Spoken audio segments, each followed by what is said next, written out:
How come you never do the intro? Is that your thing, man? Why has it got to be my thing? You like to talk. And you don't? Let's roll.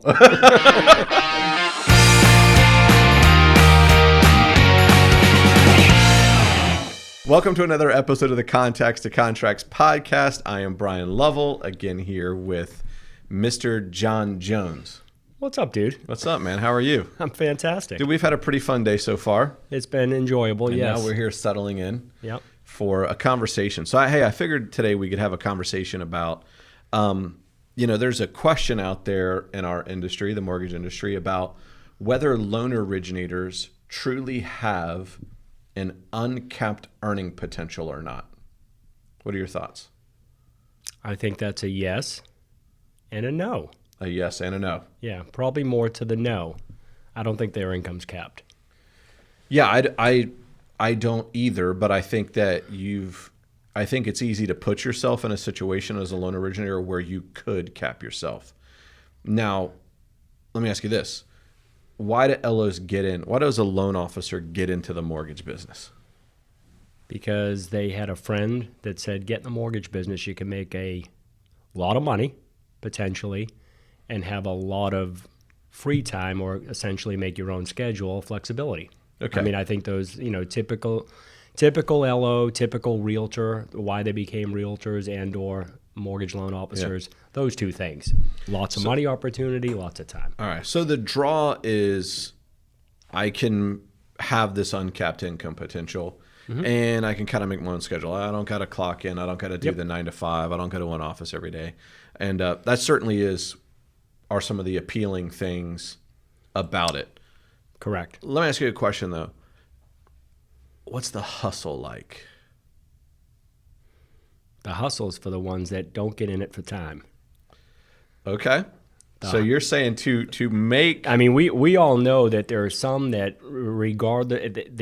they've got to be number one. I mean, so whether it's mortgage or real estate, I think that the hustle is, I don't think money is necessarily a factor, but they've got to be tops in their industry or their field, which, inevitably leads to money. Okay. That's the hustle. In it, the ones that get in it for the time, they might be hustling doing some other things, whether it be family related time with their kids or other hobbies they like to do. I mean, when I started the business, I had a guy that he wouldn't show up to the office till 4:00 every day, making six figures. He'd hustle at night, and he'd hustle till about 10, 11 o'clock, long after most of us left. Okay. But he had things that he liked to do during the day. One of them in the summertime back in Boston happened to be golf. Okay. And he was just focused on that. And the office manager would be like, if you, Steve, if you'd show up here and work, at 9, maybe you could go home at 5, and that wasn't his thing. Different hustle. Oh, well, I mean, and that's part of the appeal, right? Is like Right. You can kind of make your own schedule and things like that. But what I'm hearing you say is that if you want to do well financially in this business, there's some hustle involved. There is definitely hustle involved. Okay. I mean, but there are different coaches, leaders out there that, teach a certain strategy, maybe, where you have both. Yeah. Essentially, we know some that subscribe to that thought, like, hey, I'm going to turn my phone off every day at 5 o'clock and spend time with my family or coaching baseball. I'm not going to work Friday. Maybe one Friday a month I'm taking off, and not working weekends. Sure. Whether that's mortgage or real estate, people subscribe to that, and you can be if you put the right plan in place and set your team up, I think, where you want to go with this, and you can make that work. Yeah, I think 100% there's a way to do exactly what you described. The reality is that I think regardless of the industry that people are in, it could be lending, it could be real estate, it could be whatever it is, right? People are looking for two things. How do I make more money, and how do I get more time? And that's kind of what you're alluding to. And there's a lot of people who think there's not a way to do both. And I'd say in our industry, are most loan originators, John, guilty of not balancing? Yes. Yes, right? Yeah, 100%. They have a hard time balancing the hustle with their personal time or family time or whatever. It's interesting because I think it's one of those businesses where people get in and start the grind, and then that's like the grind is like some source of pride. Yeah. Does that make any sense? Yeah. I mean, nobody does it better than me, right? Yeah. I mean, nobody's going to grind more. Nobody's going to hustle more. Yeah. But I think at the end of the day, if we can show people how to make more money and get more time, that's a win for, everybody all around. And so here's we asked the question is, being a loan originator, does it truly provide an uncapped income potential? And you replied yes and no. Let me share the no first. Sure. Yeah. So the no, where the cap is at, is the reality is there's a lot of hustle in this business. Yes. And depending on the model that you're in, let's just say that you're a loan originator and you've got great processing, great underwriting, you got an amazing back of house, but you're the one that's going out and fishing for the deals and somebody else is cleaning them, right? Yep. So the reality is my ability to go get the deals and close deals is different than yours. 100%. Right? So your capacity, how much work John Jones can physically do in any given week or any given month, it might be 8 deals a month. Yep. Right? At 8 deals a month, John is It's usually when I start going. completely at capacity. You got no more room to do one more single loan, right? But for me, it might be 6 deals. For somebody else, it might be 10. For somebody else, it might be 4, right? But the reality is our capacity, what we can physically do on our own, has a cap. That's where loan officers have a capped income potential, right? Yeah, So sure. if that's you and you reach your ceiling of achievement, the only way to break through that ceiling of achievement is you've got to change something about the way that you do business. You've got to change your systems and your models to be able to break through that ceiling of achievement. But I think what a lot of loan officers don't understand is that this is all physically I can do. Yeah, I mean, I think in our industry, different than real estate is we've lagged way behind as an industry building out teams and adding support when it's time to add support. Sure. Not that everybody in our industry doesn't have support, but I think the team theory or adding multiple layers and having 20 or 30 people on a team or mega teams even beyond that number exist far more in real estate than they seem to in the mortgage industry. Oh, 100%. And I don't know why that is. I mean, I think, back to nobody does it better, right? What we're doing is difficult, right? No two borrowers are the same. Correct. Right? I mean, and some people, they're in their file. They go out, they fish for the file, they bring it back. They want to clean it themselves. They want to clean it. And they're gonna watch it, massage it, nurture it, and make sure everything's good from start to finish, which is not a bad thing. Yeah. Where others, they're gonna take the deal in, they're gonna put it together real quick, and then pass it along to a great team of people that are gonna still make that deal, close on time. Yeah. But it's a mental thing that some of us have in this business, which makes you, back to your point, I can close 3 or maybe 8 deals and somebody can close 20, with using that same system. Yeah. Yeah. And I think if you go back and you look at the podcast series that we did, now it's been a couple of months, I think, where we did like the top loan producer series. Mm-hmm. One of the things you and I took away from that series was that there's no like secret sauce there. Well, actually the secret sauce is they're all pretty much doing the same thing. It's like they're working their database, they're working their referral partners, they're pick up the phone and start dialing, right? As what Jordan Belfort says from the Wolf of Wall Street. They were all primarily doing that. But if you notice too, they all had varying degrees of how they had their team or their business structured. I mean, we got one of the guys, Sean Moore, if you go back and watch his podcast, the guy has part-time leverage. He's a hustler. And closes tons of loans. Right. And then you've got some people out there that have twice as much help as he does and close half as much business. Right, too. So what I'm getting at is there's no like perfect model. There's no right way or wrong. Well, there's probably a wrong way, but there's multiple right ways is what I'm saying to this. But here's the thing. To go back to the question, do loan officers have an uncapped income potential? if you do it a certain way, yes, you do. Right. I mean, I'm sorry, Yeah, no, you you can don't. You're capped. Right. You physically can only dig so deep and so much a day. So to make that switch to how do I get myself out of the capped and get into uncapped, you're going to have to start to add leverage. Yes. Right? Yeah.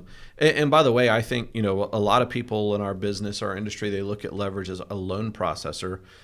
Yeah, your loan processor is leverage, but that not going to bring revenue. Correct. That's an expense. Yes. I mean, we just that supporting role is every a loan cost. officer in the country has a loan processor. Correct. Right. So that's on so when I look at it like that, although yes, they are an important part of your team. Yes, they are a piece of leverage. You're not unique. And I've got a loan processor. Everybody's got a loan processor. Right. So when John and I are talking leverage, we're talking something else. And that could be a lot of things, that could be, help with your mark. I mean, sometimes just an admin, just an assistant that does whatever it is that you need, support with, whether it's making calls every week to, just do check-in calls, on a Monday to see how the weekend search went on homes and making sure that you're hitting those marks every week, being consistent. Yeah. What do you think are some of the things, before we really get into defining that, what do you think are some of the things that prevent loan officers from taking this step? Cost. I mean, the fear is for, you hear the expense, right? Because that they might look, obviously that there's revenue in from the loan. And then the support requires, it's a cost, right, to have that person. And the fear, I think, for whether it's real estate or mortgage is can I grow my business? Do I have confidence in myself that by bringing an additional person in, I can, one, make sure that they're going to get paid every week because I can bring additional business in? Or am I just going to use the other part of the business and take more time? And if I take more time, that's a cost to me. Sure. Now I have, I'm not going fishing for more business. I might be going fishing. Yeah. And passing on my stuff to you. And then it's a cost to me and my family and my income. You've got to go after it and continue to fish. And it's a fear factor. Yeah. Why would I do it for less money? So to some degree, you're saying like the cost of payroll, like I've got to add this person and somehow that's got to be paid for. And again, we could get into different types of models. We don't have to do that here today, but you're right. That's absolutely one of the fears. Any other ideas of some fears that would prevent a loan officer from going this route? Just not understanding how to go about making that first hire. Yeah, making the first. Like I don't know. I've never hired anybody. How am I going to manage that person? Yeah, what does it look like for me? Yeah, I think one of the other things I see is like, hey, nobody does it better than me, right? And so, whatever the minutia is that happens after you've done a pre-approval to get it from pre-approval to the closing table, I think that's one of the places that loan officers spend a lot of unnecessary time. And it's hard to get past that mindset of, hey, no one can do this better than me. When I think the reality is they don't have to do it 100% as good as you. If they could even do it 80% as good as you, that's probably good enough. Yeah. One thing that you bring up a lot when you're looking or evaluating who that hire should be, none of us do everything great. No. Right? We have to look in the mirror and take some notes specifically is, what do I absolutely hate doing? Whether it's making those weekly calls or doing the marketing material or, spending time doing that, whatever it is that's I don't absolutely want to avoid, I think that's the person, the missing person, as we call it, that you need to start identifying and find the person that loves to do that and team up that way. Yeah. Hey, what do I not want to do? And leverage that away. Or the other thing too, the other question of that, John, is what do I wish we were doing in our business right now that we're not doing because I don't have the time to get to it? Yeah. So it's not just, hey, I absolutely hate doing that, but I've always had this goal or I've always had this vision or desire that I wanted to be able to add this aspect to my business. And I never did because I just physically can't. Takes time. Physically can't get to time. it. And you brought up like handwritten notes earlier.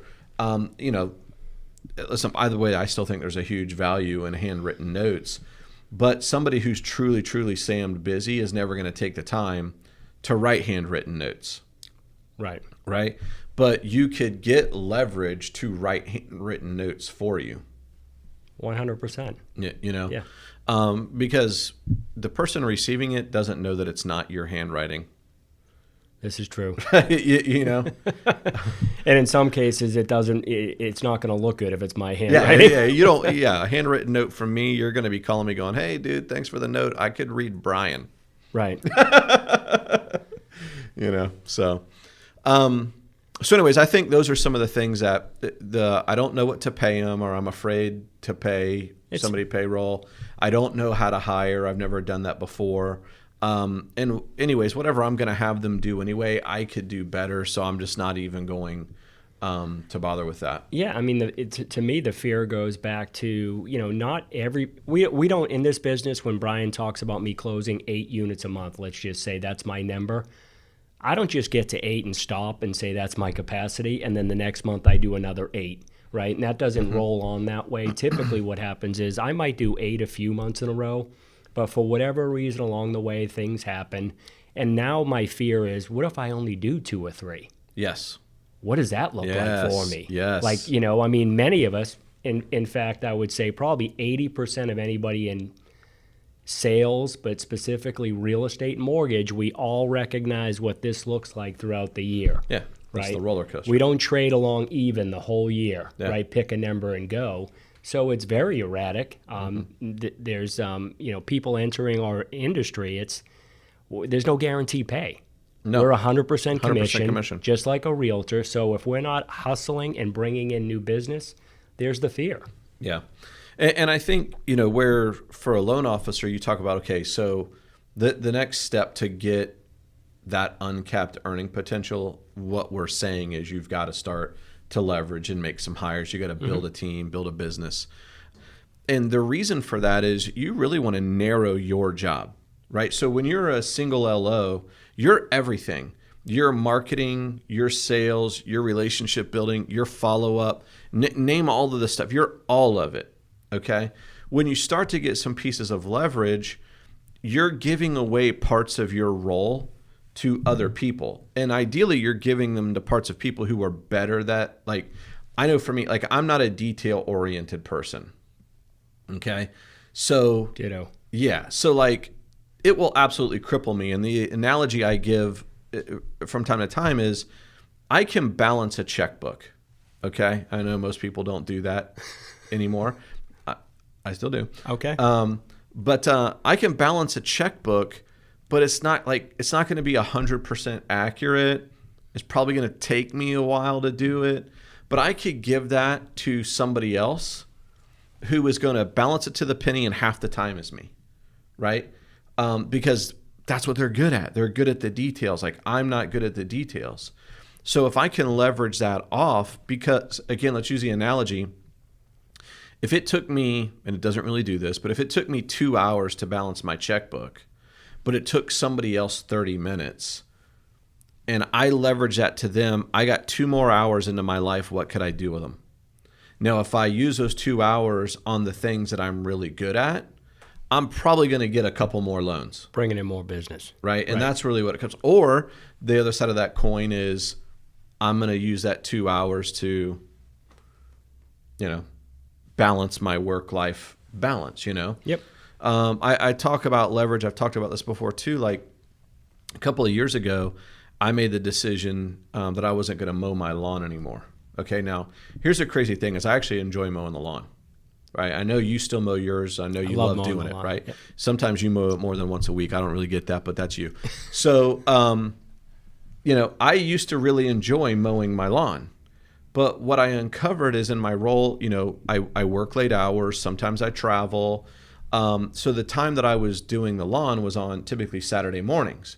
Well, with young kids, what was happening was I was getting up, I was mowing the lawn, and I live on a corner lot, so it's a little bit larger. It was taking me 90 minutes, maybe longer, to mow the lawn. Well, what happened was my lawnmower broke, and I had to go take it in to get fixed. That's the end of that. Right? And so I had somebody in a networking group that I was in at the time say, dude, I'll come mow your lawn for the 2 I've done weeks. that, by the way, 2 or 3 times. Yeah. Yeah. So he comes and mows my lawn, and I don't remember what he charged me, but I remember thinking to myself, this is a good deal.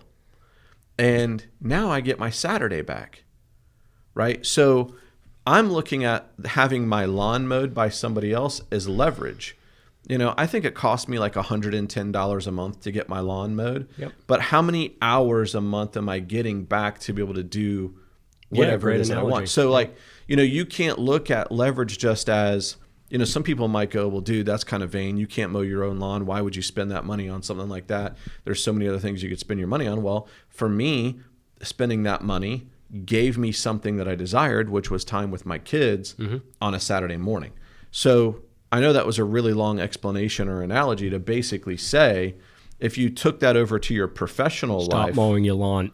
Yeah. If you took that over to your professional life, what leverage could you get that could give you that time or that money? You know, and then the example I gave, it was something I actually enjoyed doing. Like, dude, you ever like sit back after you've mowed your lawn and you're like, dude, you could put a level on the grass? Yes, I have. Isn't that a great feeling? Yeah, the great feeling that I don't miss is on Friday when I'm having people over on Saturday and my lawn guy doesn't show up. Okay, that's fair. So the last time that I went through my cycle of having a lawn guy and not was a Friday. So I went and mowed the grass Saturday morning. He comes the following Friday and says the grass doesn't need to be mowed. And my wife says he pulls away. So then I have to cut it again on Saturday. So this went on for about 2 or 3 weeks. And I'm like, does this guy just not think my grass is growing? I mean, clearly somebody's mowing the grass in between. Okay. You are giving us reasons not to get laid. You're failing on your duties here. I know, you can't go back. I like to do it. I mean, listen, and if you do it, listen, I'm not saying that my way is the right way. I'm just giving an analogy of that's what leverage gets you, right? And so think of it in the simplest terms of that. You know, but I think, you know, when you're trying to decide, is it time for me to hire people, you know, when you feel, and by the way, you should do it before you reach the capacity. So like John, we keep talking about John's capacity being 8. He really should make that hire around 6, right? Because you never work harder than when you just bring on a new hire, because you're doing all of the stuff that you were doing before, plus now you're teaching somebody, right? You're training and developing somebody. So I actually find that when you make a hire, especially the first hire, you end up for probably 2 months, maybe a little bit longer, you end up working harder than you ever have before, because you're trying to get them to a point where, hey, I know they got this. I don't have to worry about this anymore, right? And then there's just multiple other things. I think you've got to look at, hey, what do I not like to do? Or first, I would say, let's look at what am I really good at? Most loan officers, they're really good at developing relationships and pre-approving buyers. If you could focus on only doing those 2 things, how much business could you truly do, right? Yeah. And so, hey, if I'm only going to focus on that, my job is narrow, you know, then what the other things to ask are, what do I no longer, I hate doing this, I don't want to do this anymore. And hey, what could I leverage off that somebody, or what is missing in my business that we're not doing right now because we don't, you know, have the people. Yeah, I mean, that's a great point. I mean, we have teams where we have 10, 12 people on a team. And, you know, it's broken down to, you know, each person has a role and a task, what they're going to do each week and every day. And it's managed that way. You have an office manager, and if you're the rainmaker and going out, you're just going out and bringing in more business. Yeah. Yeah, and doing the things that you love while doing it. Right. I think the other thing I've noticed from folks who have taken this step, when you make the first hire, a lot of times their job is very broad. Okay, so I'm going to give a specific example. What if you're a loan originator and you're going to hire, and the terms are really interchangeable. We're going to call it a transaction coordinator, but a lot of people might call it like a loan originator assistant or a junior LO, whatever it is, right? At first, their job is very broad. They're like doing some marketing, maybe doing the handwritten notes. They're doing follow-ups with like the list of things that they're doing is really, really long. But after you make that first hire and you get going, and that first hire frees you up to do the things you're good at, now more business is coming in. So let's say now that John, instead of being capped at 8, John got it up to 12 or 14. Okay. Well, again, being true to, hey, let's make the next hire before we're at capacity. John brings somebody else on. That third person right now is irrelevant, like what their role is. But when they come on, they're taking on some of the duties of the first hire you made. Right. And so now your first hire, who originally hopefully what they don't like to do. Yeah. Your first hire originally, when their role was this broad, now maybe got a little bit more like this. Right. And each subsequent hire that you make from there, everybody's role gets more narrow to where now you're a team of specialists. Hey, the next step in this process is for you to talk to Mikey. Mikey does this, and it's all Mikey does. So Mikey is an absolute expert at it. Mr. and Mrs. Barrow, he's going to take fantastic care of you. Yeah. Right. And that's kind of where, I know we're given like some broad strokes, but that's kind of where it grows from there. Right. I mean, we haven't talked about bringing on like a team LO or bringing on another salesperson, if you want to get into that and talk about like when it's time to think about that and really how to. Yeah, so I think one of the mistakes that loan originators make is that's the first hire that they want to make. I don't think that's the first hire to make. I think the first hire you make is someone who's going to help you out from an operational the back end, the paperwork, or an administrative perspective. Yeah. Maybe the next hire you make is that loan officer or loan officer assistant, junior, LO, whatever you want to call them. And their role probably isn't necessarily going out and building relationships or driving sales. It's helping you with the overflow of leads or referrals, that you're getting. And I here's one of the things I'm really proud of what our industry is doing right now. But I think we're starting to recognize that the average age of a loan originator in this country is like mid-50s, right?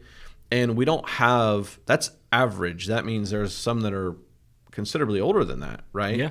But what we don't have is a lot of young talent that's coming in that's going to fill the gap when us older guys and gals start to retire. And so I think one of the things our industry is doing really good right now is we're bringing in that rookie, and they get an opportunity to get mentored with somebody who's going to teach them how to do, there's nothing harder when you're newly licensed than I got to learn how to do a loan and I got to learn where to go get them at the same time. Right. So if you didn't have to worry about where to go get them and you could just partner up with somebody who's already got them, who's teaching you how to do them, that's a win for the new LO and the seasoned LO, right? Because the seasoned LO is able to say, hey, here's 6 referrals I couldn't get to this week. You get to them. And I'm going to keep my eye on what you're doing and help you through the process. We're going to make sure that we provide the same level of service to everybody that we always have. But you got that piece of leverage. And as the new LO, you are getting an opportunity to learn from somebody who's probably a rock star in the business that's going to help you set up a long-term, career for yourself. Yeah. And I think you're right. You said at the beginning of this podcast that for whatever reason in our business, the whole team building aspect on the mortgage side isn't as prevalent as to what we see in real estate. 100%. Yeah. But I think we're starting to get better at that. I think we're starting to improve along those lines. Yeah. I mean, I think the hard thing is in our business, it takes, when I start, doesn't matter when you start, it takes a year, 2, like real estate, to really hit your stride. I mean, to get to that point, you're not going to become a rock star in the first 3 to 6 months. A lot of people have, eyes wide open, get into this and think it's going to be, a bed of roses or easy. I mean, you've got to have a huge sphere and a referral source and be able to go out. And by the time you go out and get the deals, you might be looking at, 3, 4, 5 months before you're going to get those across the finish line. Yep. And then there still takes a couple of years before you start hitting steady. Yeah. And I think the other thing we haven't talked about that benefits the team growth is the consistency, right? So you talked earlier about the whole up and down, the roller coaster. It's not 8 every month. It's like 8, 8, 4, 8, 12, 4, something along those lines is what we typically see. But when you get that team growth, you start to see more consistent performance. Because you're doing what you like to do. And if you're good, let's say your first month in the business, right? I'll give Mike Coder a little shout out here back in Boston. The guy could make it rain. The guy was great. Didn't know how to put a loan together. So he went out the first 3 or 4 weeks. We started together with GMAC Mortgage, right? I'm trying to figure out how do you do a loan? What does a credit report look like? He just made loans come in, okay? Well, then he got stuck and was stuck inside for the next 30 days trying to figure out if he had a loan. Yes. And most of them, he didn't have loans. He disappeared. But that's that roller coaster that we get into where you're stuck trying to figure out, because you knew how to put the deal together, how to structure it, and you don't see your referral partners or you're not going fishing to find more business. So you hit that the next month, you're in a lull once everything closes out. Yeah. Anything, John, we should have covered? No, I think we covered quite a bit. Yeah. All right. So I know John and I really talked about, this whole cap thing from a broad strokes perspective. And I got to say that if there's anything that we can do to further the conversation, add more clarity, help you with, hey, what's my first hire look like? What should my business plan look like? What should my business model look like? Hey, we're here to help you. This is what we do all the time, all day, every single day. So thanks for tuning into this episode of the Context to Contracts podcast. On behalf of John, I'm just going to say thanks for your time. If there's anything that we can do, please know, always here to serve.